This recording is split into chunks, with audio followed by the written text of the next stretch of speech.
నమస్తే. భగవద్గీతలో 9వ అధ్యాయం రాజవిద్య రాజగుహ్య యోగంలో 12వ శ్లోకము.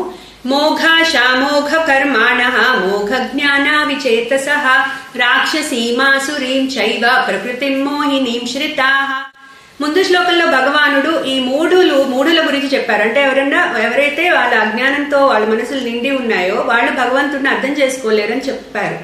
సో ఇప్పుడు అటువంటి మూడులు రాక్షస ప్రవృత్తి, ఆసురి ప్రకృతి కలిగి ఉండి, తమో గుణము ప్రధానమైన రాక్షసి ప్రకృతి, రజోగుణ ప్రధానమైన ఆసురి ప్రకృతి కలిగి ఉండి సమస్త ఈ అజ్ఞానంతో బతికేస్తూ ఉంటారు. వాళ్ళు అంటే ఏదో కోరికలు కోరుకుంటారు, ఆ కోరికల కోసం ఏదో కర్మలు చేస్తారు, ఆ కర్మలు ఎలా చేయాలో చెప్పే శాస్త్రాలు చదువుకుంటారు, జ్ఞానాన్ని కూడా పొందుతారు.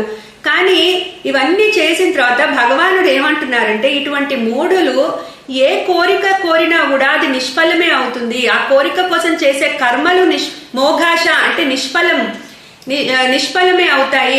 దాని కోసం చేసే కర్మలు నిష్ఫలమే అవుతాయి. ఆ కర్మలు చేయడానికి పొందే జ్ఞానం కూడా నిష్ఫలమే అవుతుంది. వాళ్ళ చిత్తము అంతా కూడా అజ్ఞానంతో నిండి ఉంది. సో ఇక్కడ భగవానుడు ఏం చెప్పదలుచుకున్నాడు అంటే, ఇప్పుడు మన పర్పస్ ఆఫ్ లైఫ్ ఏంటి? మన గురించి మనం తెలుసుకోవడం, పరమాత్మని తెలుసుకోవడం, ఆయన్ని పొందడం.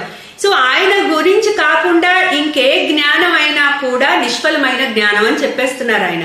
సో నువ్వు మెటీరియల్ బెనిఫిట్స్ కోసము పొందడం కోసము, అంటే ఇహపర లోకాల్లో మెటీరియల్ బెనిఫిట్స్ అంటే ఇక్కడ పై లోకాల్లో కూడా సుఖాలు భోగాలు పొందడం కోసం నువ్వు ఏ కోరిక కోరినా, ఆ కోరిక తీసుకోవడానికి ఏ కర్మ చేసినా, ఆ కర్మ చేయడానికి పొందే జ్ఞానము తెచ్చుకున్నా ఇవన్నీ కూడా నిష్ఫలమే.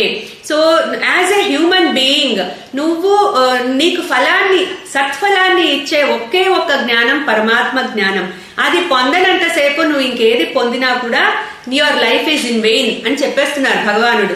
సో ఆ మూడులుగా ఉండకుండా try to come out of that అజ్ఞానం, నాలెడ్జ్ పెంచుకోండి, మిమ్మల్ని మీరు ఎలివేట్ చేసుకోండి అని చెప్తున్నారు భగవానుడు.